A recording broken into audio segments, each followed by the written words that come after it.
The dominoes falling is a good metaphor. It's, if you got 100 dominoes, you knock the first one, they're all going to fall. That's just physics. So how do you stop that? How do you stop that crisis? Well, you truncate, you drop a steel wall between two dominoes, and this one hits the wall and this one's still standing.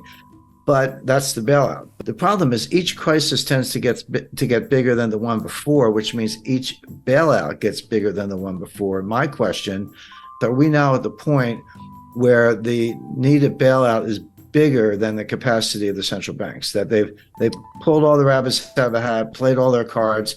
And again, this goes back to what I did say about the Silicon Valley Bank rescue. It is the biggest bailout in history, and I can explain why.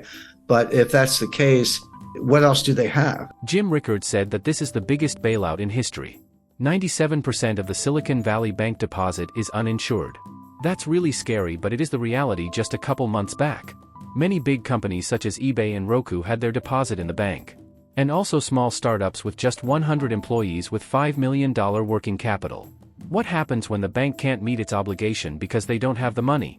Well, there will be a bank run. Started with one guy named Peter Thiel who tweeted on Twitter, and boom. You got yourself a bank run. Back in the days, people would wait in line and crammed in the bank just to get their money back, but now we can move billions of dollars just with our iPhone. And Jim said that the next crisis will be in the dollar itself because people will lose confidence in it, so we can't bail out the dollar with the dollar itself. So what should we do? Let's hear more from Jim. So now we're dangerously close to the point where, as the crisis gets worse, it's no longer, oh, gee, let's wait for the Fed to bail it out, or let's wait for the ECB to bail it out. You get to the point, I think we're there, where you say, no, these guys actually can't stop it. And you lose confidence in the currency itself. It's the dollar. The crisis is the dollar itself, and the euro, goes along with that. And then that's the crisis. And there's no way to bail out a dollar crisis with dollars, because you're just pumping more of what people have lost confidence in. And then, then where do you go? And there are good answers to that. We've seen it again. We've seen it all before. This is big. It's not over. The regulators will attempt more bailouts, but we're at the point where I think you can start to question the regulators themselves. Let's go back to Brazil, Mexico, Argentina, the Latin American debt crisis, broadly defined of the early 1980s. That played out, the intense phase lasted about 3 years, 82, 83, 84. It wasn't until 1990 that we got around to Brady bonds, which were the ultimate refinancing technique. But the intense period lasted about 3 years. Come forward to 1998, long-term capital management. That was about 3 months. That was July, August, September 1998. SVB was 3 days or less. It was like Wednesday, Thursday, Friday, and done. I talked to a guy. I know no reason to mention names, but runs one of the largest endowments in the world.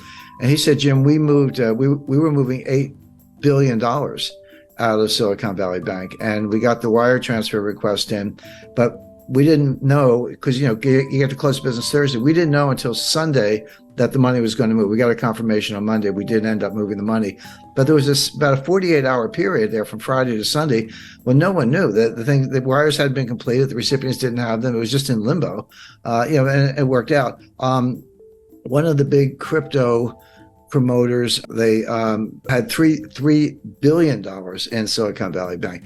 And they talked about, all these small entrepreneurs and startups, they got 100 employees and $5 million in working capital, and that money's gone and they're all going to fail.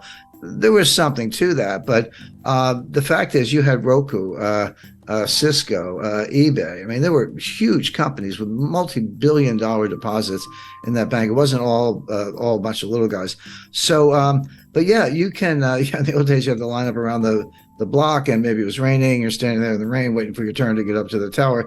Now you can be in line at McDonald's, with your cell phone, and just a couple hits, QR code, and boom, $10 million is gone. And what Peter Thiel did, and he was right. I mean, I'm not criticizing him. He got his own money up, but he sent out like an SOS to Silicon Valley. He said, all of you, whoever you are, get your money out now.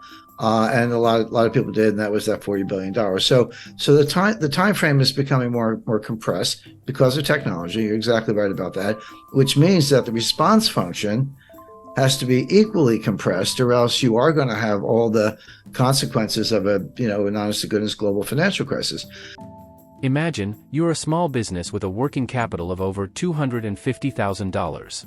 And then some weird thing happened and you can't get your money out of your bank. Let's imagine this frightening scenario happened. What is the most likely to happen is, your money might be gone. It's not frozen or suspended, it's gone.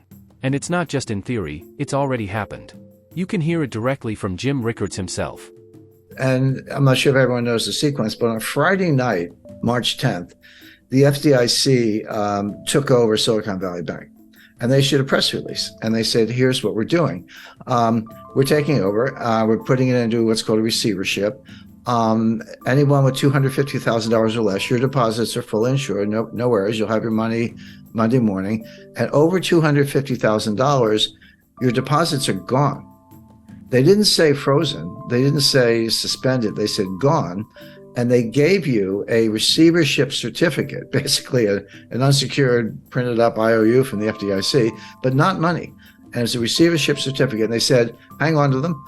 In effect, we're going to sell assets. And as and when we realize proceeds from assets, we'll give you something. We'll give you distributions on these things. Don't know how much, don't know when. We'll do the best we can. Remember in the RTC days in the early 90s, it took them 2 years. And they were very efficient. I worked with them at the time. We were in their offices when we were sitting on boxes because they didn't even have furniture, but they were doing deals. So they had the right attitude, but that took 2 years. So, and that was it. Well, that's when I call the billionaire crybabies came out in force. Bill Ackman, all these guys. Oh, you got to save us. I was like, well, you got to trade on Bill. $5 billion is not enough. But anyway, they pounded on the White House all weekend. Now here's something that very few people, almost nobody knew at the time, except the management, although they seem to be asleep at the switch. Everyone's like, yeah, startups, venture capital. And there's a lot of truth to that. 97% of the deposits of Silicon Valley Bank were uninsured. And by the way, that's my new metric for assessing banks. You used to look at, working capital and debt equity ratios and, bad assets, governments. There are lots of ways to measure the health of a bank. But the most relevant way right now is, and this is publicly available, take the ratio of uninsured deposits to total deposits. 30% is comfortable. If you're like, 70% of my deposits are insured, which means they're not panicky. They're not necessarily going to run for the hills. 30%, okay, uninsured, but I have assets. I have that much cash or more. That's a comfortable ratio. When you get over 50, you're in the danger zone. Well, Silicon Valley Bank was 97% uninsured, which meant all the money was going to run, and it did. So that's a way, if you're looking at these big banks or any institution or your own savings institution, to look at it.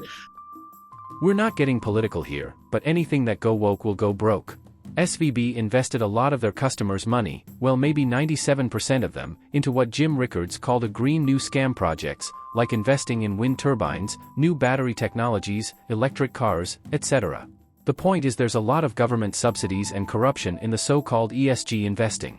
And your money is in a high-risk position if your bank is invested in these projects. But Silicon Valley Bank was a climate bank. Were they investing in startups? Yes. Were they investing in technology? Yes. But these were climate. These were green new scam startups looking at, battery technology, chemistry, physics, to try to make a better battery. But not much improvement in the battery in 200 years, but they're working on it.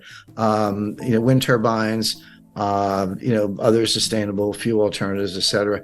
Again, I'm not do that if you like, if that's your field of research, but so much as is subsidized by the government and then further subsidized by Silicon Valley Bank. And that's where the assets were. That's where the loans were by and large.